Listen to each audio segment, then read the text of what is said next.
Covid-19, 150 millions de dollars de la Banque mondiale.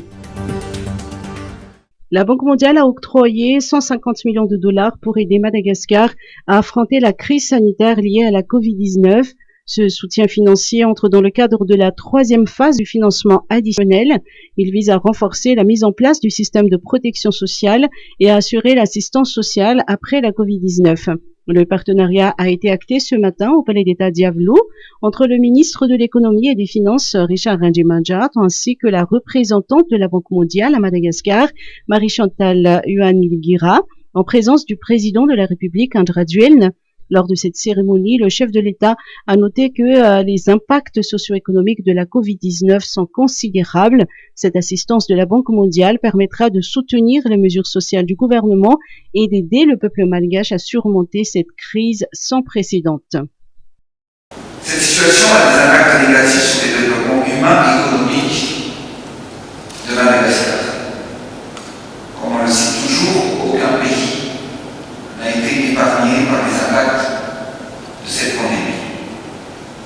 Et les répercussions se font sentir sur la santé, la sécurité, l'éducation et l'économie de notre pays.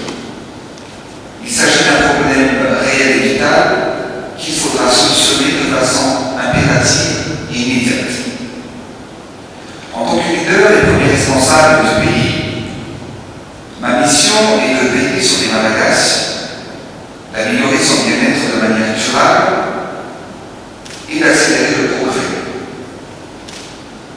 C'est dans ce sens que nous orientons nos réflexions et nos actions actuellement.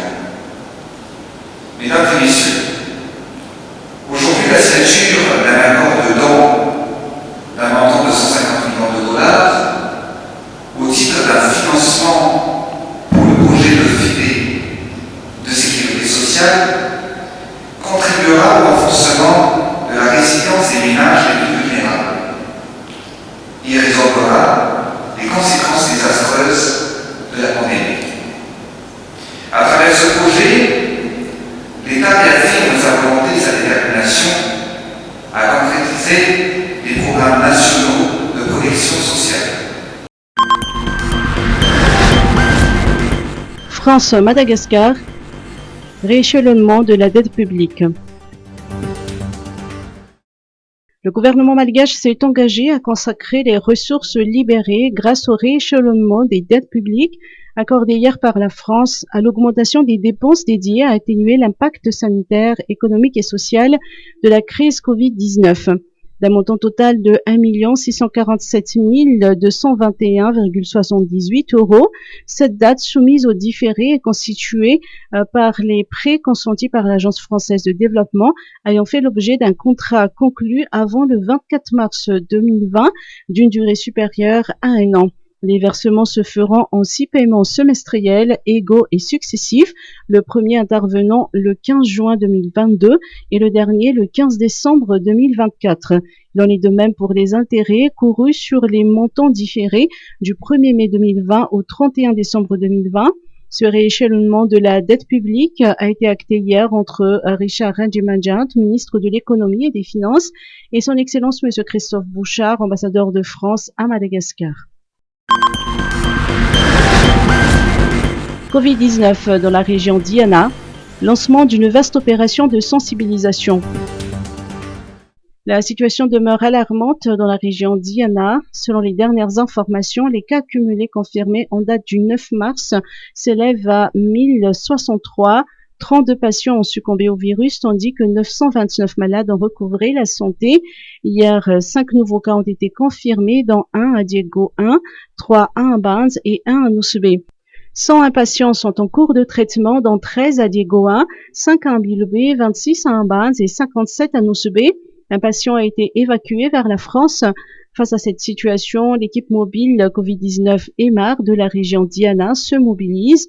Au début de semaine, elle a lancé une vaste opération de sensibilisation contre la Covid-19 dans les quartiers de Nousbé et Elville. L'action a été accompagnée de dépistage gratuit afin de rompre la chaîne de transmission du virus.